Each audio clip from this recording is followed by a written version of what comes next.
Aloha and welcome back to Soulful Wahine. I'm so grateful you're here today, sis. Today's conversation is one that is very close and very sacred to my heart. And today we're going to be going over the topic of healing our inner child and how we can reclaim our joy, play, and creativity. Growing up, so many of us learned to survive and not thrive. Growing up, so many of us were taught to be the good girl. We were taught to fall in line. We were taught to not disobey, push back. We were told to not rock the boat. Similar to what I spoke on in my last episode, again, as women, we were taught to shrink ourselves and to silence ourselves and to take care of everyone else before us.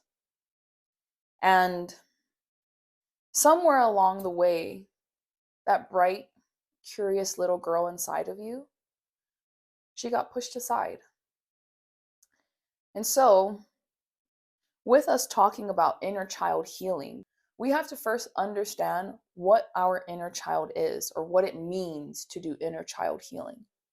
And so the inner child is just a part of us, the one who still remembers what it feels like to love without fear, what it feels like to create without judgment, what it feels like to believe anything is possible.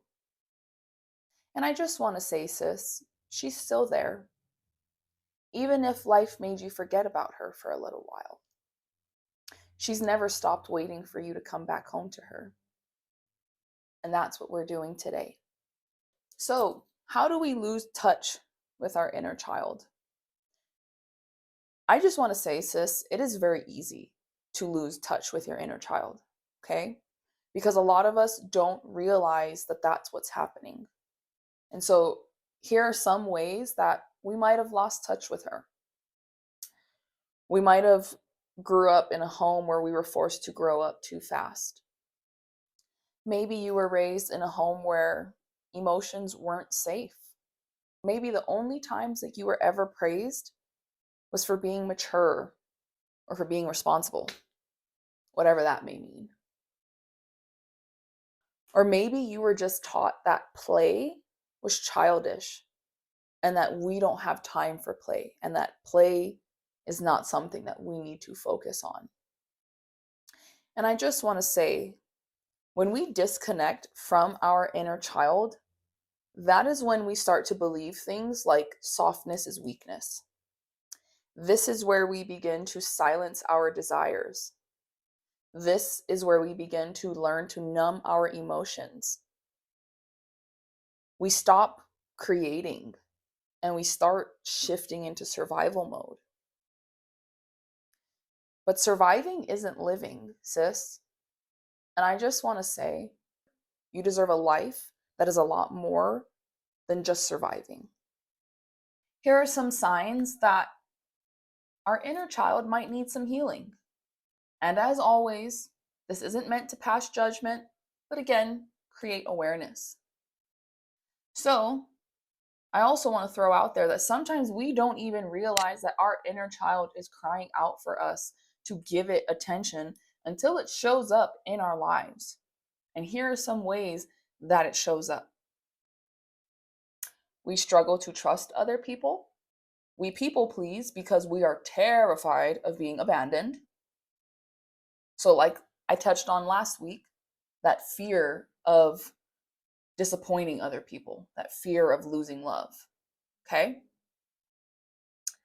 We feel guilty for resting, playing, or doing anything really just for fun. I don't know about you ladies, but I know for me, that was something I really struggled with.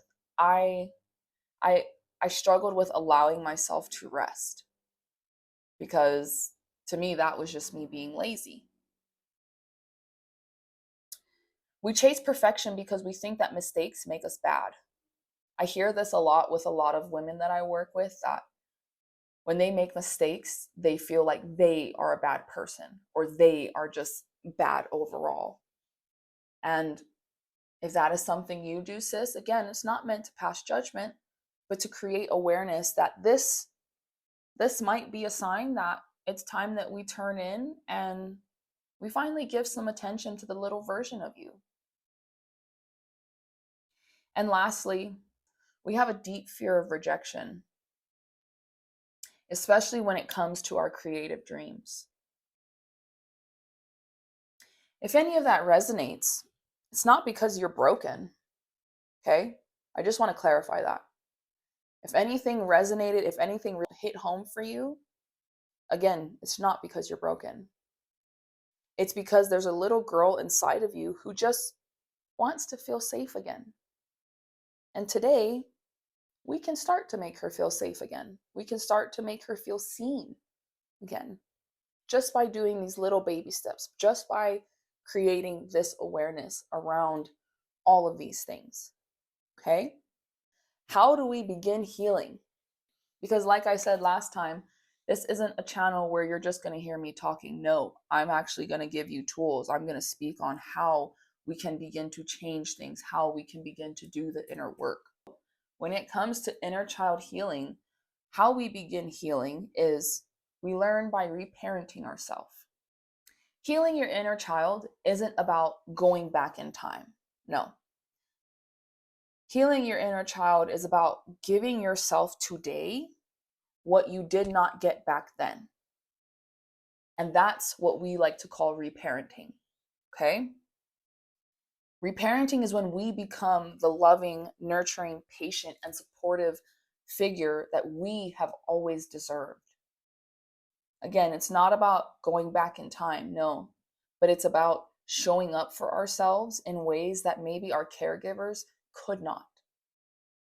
Some ways that you can start reparenting yourself. Speak to yourself with softness, especially when you make a mistake. Play more, just for the sake of joy. Again, a lot of times, some of us learned that play just wasn't necessary. Allow yourself to dream without immediately shooting down those ideas.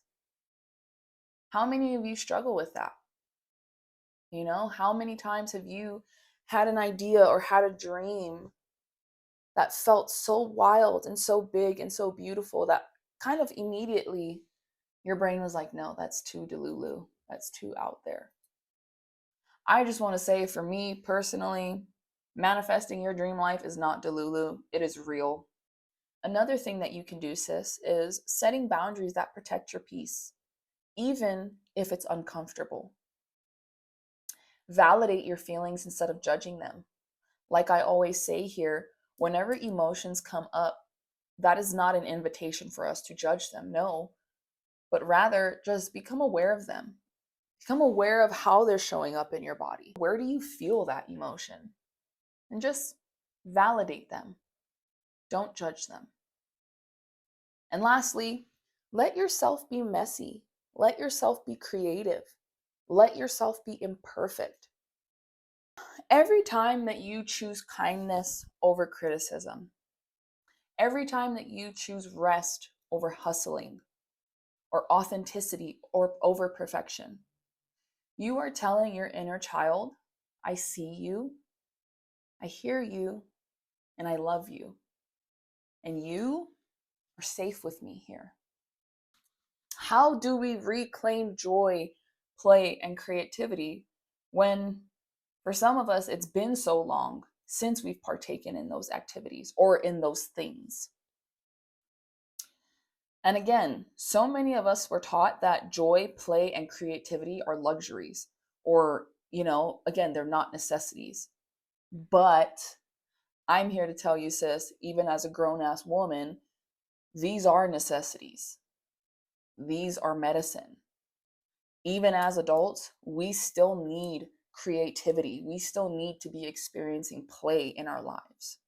I want us to reclaim our rights to laughing until our belly aches, trying new things without being good at them. Dance, even if you're off beat. Paint, write, sing, dream, because you want to, sis. Not because someone else is telling you, but because you want to do that. And be silly, be loud, be fully alive. It's so funny, during my journey of inner child healing and inner child work and reparenting myself, it's so funny because a lot of times people will like ask me like, how do you let your inner child come through? And to be completely honest, here are some of the things that I do literally to not only heal my inner child, but also to let her know I still see her and I still think about her. I'm gonna be real. Some mornings I have ice cream for breakfast. I will make me a huge waffle cone, waffle bowl full of mint chocolate chip ice cream for breakfast. Okay. That is here and there, but something that I try to practice on a daily basis is I have coloring books. For me, I have learned that adult coloring books really allow little Keholani to feel seen, really allows little Keholani to feel creative and to feel like we're experiencing real joy again.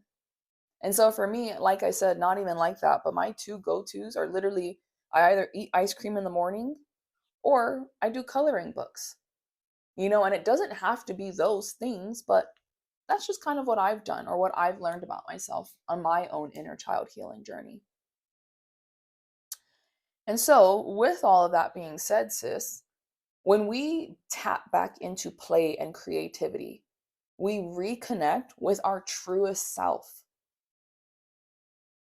You heal not just the wounds, but the spirit underneath them, because you are reminding yourself that I was never too much. I was never too loud. I was never too sensitive. I was exactly who I needed to be, and I still am. I want to leave you with a little exercise that you can try afterwards or even right now, since you are in a safe space, sis. But essentially, what I would want you to do is I want you to find a picture of yourself from around the ages of 4 to 7, if you can. And I want you to really study her. I want you to look at her. And then, after you've done that, I want you to ask her, what do you need from me right now?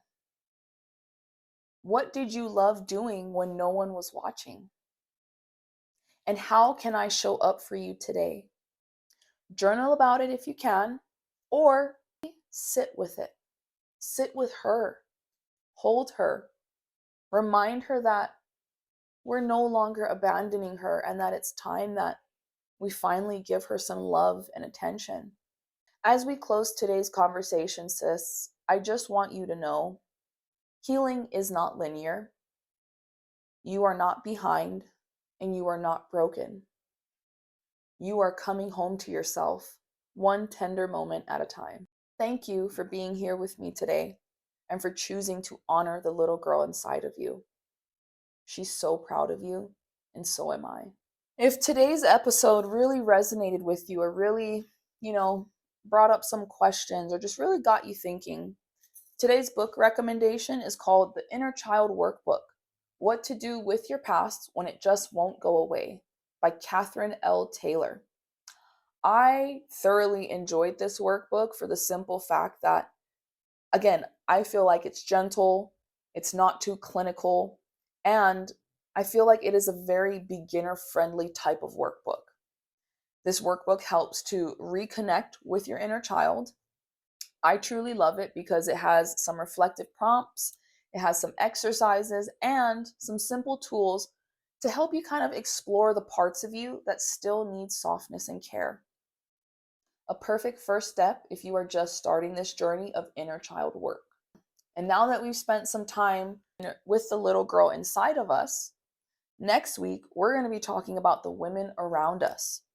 So please join me for a heartfelt episode on sisterhood, the friendship breakups, the healing, the longing for deep connection, and how we can create the kinds of friendships that feel like home.